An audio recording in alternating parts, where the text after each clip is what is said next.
Today we're diving into something that's about to shake up your entire financial world, and most people have no clue it's coming. We're talking about a massive battle happening right now inside the Federal Reserve that could determine whether your investments soar or crash, whether your savings grow or get eaten alive by inflation, and whether the next few months make you rich or leave you scrambling. This isn't your typical boring economics lesson. This is about real money, real consequences, and real opportunities that are staring you in the face right now. So buckle up, because by the end of this video, you'll understand exactly what the smart money is doing while everyone else is sleeping. Here's what's happening behind closed doors at the Fed right now. Jerome Powell, the guy who basically controls the financial universe, is caught in the middle of an epic showdown. On one side, you've got Fed officials who are terrified that inflation is going to come roaring back and destroy everything. On the other side, you've got officials who think we're overreacting and it's time to start cutting interest rates to save the economy from a potential disaster. But here's the kicker that nobody's talking about. This entire battle comes down to one thing: Trump's tariffs. Yeah, you heard that right. The trade war that everyone thought was over is actually just getting started, and it's about to determine the fate of your financial future. Let me break this down for you in a way that actually makes sense. Back in April, Trump announced some massive tariff increases that sent shockwaves through the Federal. These weren't just little tweaks to trade policy. We're talking about potentially economy-crushing tariffs that could have pushed prices through the roof while simultaneously killing economic growth. The Fed called this the dreaded stagflation scenario, and it's basically the worst-case scenario for anyone trying to build wealth. When stagflation hits, everything goes wrong at once. Your cost of living skyrockets, your investments tank, and your income stays flat or even drops. It's like being stuck in financial quicksand. The Fed looked at this possibility and basically said, "Hold up, we need to keep interest rates high to fight off this inflation monster that's about to wake up." But here's where it gets interesting. Something unexpected happened. Trump started backing down from some of those most extreme tariff threats. Just this week, he extended negotiations with over a dozen countries, basically hitting the pause button on a full-scale global trade war. This completely changed the game for the Fed. Now, instead of preparing for economic warfare, they're looking at a much more manageable situation. Robert Kaplan, a former Dallas Fed president who now works at Goldman Sachs, put it perfectly. He said it's much easier for businesses to absorb cost increases if tariffs are in the 10 to 15% range rather than the insane levels Trump was threatening back in April. Think about it this way. If you're running a business and your costs go up by 10%, you might be able to absorb that by improving efficiency, negotiating better deals with suppliers, or accepting slightly lower profits. But if your costs suddenly jump by 30 or 40%, you have no choice but to pass those costs directly to consumers. That's the difference between manageable inflation and economic chaos.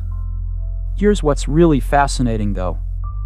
The tariff-related price increases that everyone was panicking about simply haven't materialized yet. Consumers are still paying roughly the same prices they were paying months ago. But here's the catch that's got Fed officials on edge. Many economists and Fed officials still expect to see those price hikes hit the data in June and July. This is setting up what could be the most important economic test of the year. If prices start spiking in the next few weeks, it validates the hawks at the Fed who want to keep rates high and fight inflation aggressively. But if prices stay relatively stable, it gives ammunition to the doves who want to start cutting rates to support the economy. The timing of this data couldn't be more crucial.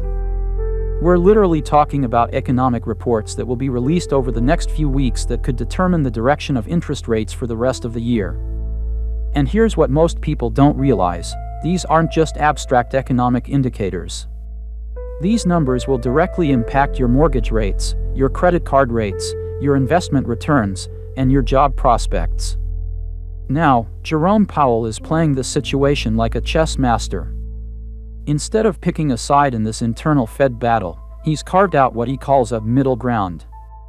He's basically saying, look, we don't need to see the economy completely collapse before we start cutting rates. but we also can't ignore the inflation risks that are still out there. This is actually brilliant strategy when you think about it. Powell has aligned himself with what he calls the significant majority of Fed officials who expect rate cuts this year. But he's also leaving himself wiggle room to respond to whatever the data shows us over the next few months. Here's the part that should get you really excited. Powell has described potential rate cuts as simply resuming a process that was put on hold when tariff risks emerged. This language is crucial because it suggests that Powell views current interest rates as temporarily elevated to guard against inflation risks. In other words, he's already mentally prepared to start cutting rates as soon as the coast is clear. But there's a fascinating split happening inside the Fed that reveals just how uncertain this whole situation really is. The June meeting minutes, which were just released, show two distinct camps forming among Fed officials. On one side, you've got a sizable minority who don't expect to cut rates at all this year. These officials are genuinely terrified that after 4 years of inflation running above the Fed's 2% target, consumers and businesses are getting comfortable with higher prices. They're worried that if the Fed cuts rates too soon, it could unleash another wave of inflation that would be even harder to control. On the other side, you've got a larger group that expects cuts this year. These officials think tariff costs might not prove large enough to create persistent inflation, or they believe the labor market will soften enough to justify rate cuts, or both. Here's where it gets really interesting from a political perspective. So far, only 2 Fed officials have signaled they want to start cutting rates as soon as this month: Christopher Waller and Michelle Bowman. And guess what? They're the only 2 policymakers currently serving who were appointed by Trump. Coincidence? I think not. Trump has been absolutely ruthless in his criticism of the Fed for not cutting rates more aggressively. He's basically accused them of sabotaging the economy by keeping rates too high. So it's not shocking that his appointees are leading the charge for immediate rate cuts. But here's what's really smart about how the Fed is approaching this. They're not rushing into anything. Tom Barkin, the Richmond Fed president, made a crucial point in a recent interview. He said it's going to take time to see the real impact of tariffs on prices. He cited a large national retailer that explained how prices being charged in May actually reflect inventory that was purchased back in February, before the tariffs took effect. This timing delay is absolutely critical to understand. It means that even if tariffs are going to cause significant price increases, we might not see them show up in the data until July or August. This creates a perfect storm of uncertainty that's making Fed officials incredibly cautious. Think about the position Powell is in right now. If he cuts rates too soon and inflation comes roaring back, he'll be crucified for making the same mistake the Fed made in the 1970s.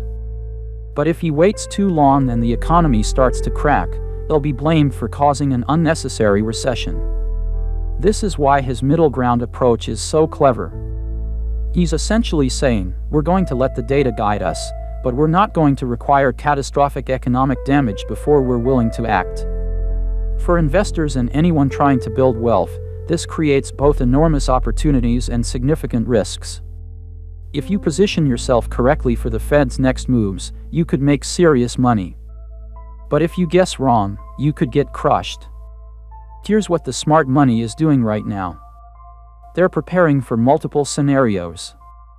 If the Fed starts cutting rates aggressively, certain sectors like real estate, utilities, and dividend-paying stocks could absolutely explode higher. Lower interest rates make these investments much more attractive compared to bonds and savings accounts.